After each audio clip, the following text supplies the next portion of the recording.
Sindh assembly نے کراچی میں امن و امان کی صورتحال پر گہری تشویش کا اظہار کرتے ہوئے حکومت سے قیام امن کے لیے ٹھوس اقدامات اٹھانے کا مطالبہ کیا۔ وزیر اعلیٰ سندھ مراد علی شاہ نے امن و امان کی صورتحال پر اطمینان کا اظہار کیا اور کہا کہ پیپلز پارٹی کی سندھ حکومت قیام امن کے لیے سنجیدہ ہے۔ خدا کا شکر ہے کہ صوبے میں دہشت گردی کے بڑے واقعات رونما نہیں ہو رہے اور ہمیشہ اس صوبے نے کھلے with open arms we always welcome people، اس لیے کہ یہ مہمان نواز صوبہ ہے، اس صوبے کے لوگ ملنسار ہیں۔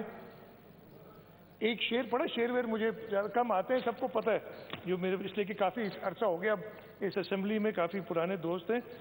کیا بات کی تھی کہ نہ ادھر ادھر کی بات کر، یہ بتا قافلہ کیوں لٹا۔ خواجہ صاحب میں آپ کو بتاؤں قافلہ کیوں لٹا؟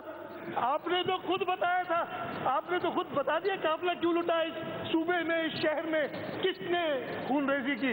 اب یہ بتاؤں میں آپ کو؟ کسی کو شیم نہ کہیں، یہ خود شیم کر چکے ہیں۔ ٹھیک ہے، اس صوبے میں انفارچونیٹلی 80 کی دہائی تھی جب حالات خراب ہوئے اس شہر کے، خاص طور پہ 90s میں ایک آپریشن ہوا، صوبے کے حالات بہتر ہوئے، یہ سب جانتے ہیں، ادھر ہر ایک آدمی کو پتہ ہے صوبے کے حالات بہتر ہوئے۔ 97 میں گورنمنٹ آئی اور وہ سارے پولیس افسر، نمبر مجھے یاد نہیں، 150 سے اوپر تھے، جو اس آپریشن میں ملوث تھے، چن چن کے مارا گیا، ان کو شہید کیا گیا ان کو۔ اور پھر جب 2008 میں ہماری حکومت آتی ہے، اس وقت حالت کیا تھی؟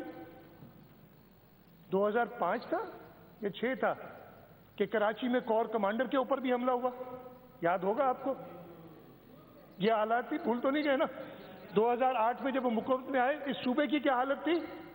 مجھے اچھی طرح یاد ہے 2006 2007 میں جب ہم گڑھی خدا بخش جاتے تھے تو سکھر سے لے کے گڑھی تک ہمیں قافلوں میں، کانوائز میں ٹریول کرنا پڑتا تھا۔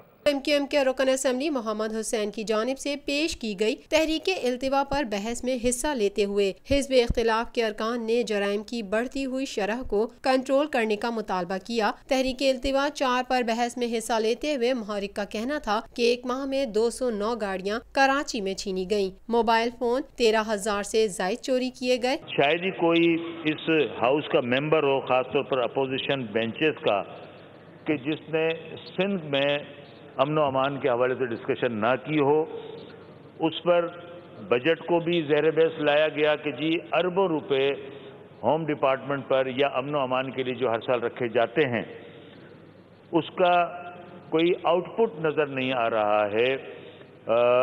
جو ہمارا ہوم ڈپارٹمنٹ ہے، امن و امان کو کنٹرول کرنے والے جو ادارے ہیں، ان کی جو کارکردگی اکارڈنگ ٹو بجٹری ایلوکیشن ہونی چاہیے وہ نظر نہیں آ رہی، تو اس وجہ سے تقریباً اپوزیشن کے تمام اراکین نے ہی اس پر تنقید بھی کی، اور خاص طور پر اس دوران آپ کو یاد ہوگا جناب اسپیکر، بچوں کے اغوا کی جو صورتحال تھی وہ بہت تیزی سے سندھ اور بالخصوص کراچی میں چل رہی تھی، جس پر ہر گھر میں ہر جگہ پر پریشانی بھی تھی، اسکولوں کے اندر بھی پریشانی تھی۔ اسکول والوں نے اپنے سسٹم بنا کر کے SMS میسج کر دیا کہ جی آپ کا بچہ پہنچ گیا ہے، اس سے بھی لوگوں کو میسیجز جا رہے ہیں۔ بہرحال یہ ساری صورتحال رہی ہے۔ پولیس میں مقامی افراد کو بھرتی نہیں کیا گیا، مقامی پولیسنگ کا نظام بحال کیا جائے۔ 90% تھانے دار غیر مقامی ہیں، جو امن و امان کی صورتحال قابو میں نہ آنے کی ایک وجہ ہے۔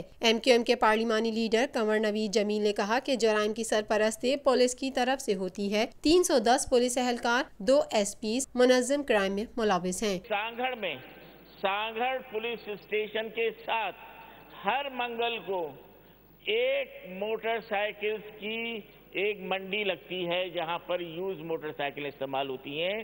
یہ اخبار کی خبر ہے کہ وہاں پر باقاعدہ پولیس کی سرپرستی میں چوری شدہ موٹر سائیکلیں وہاں پر فروخت ہوتی ہیں۔ تو دیکھیں آپ کتنا ہی کوشش کر لیں، لیکن جب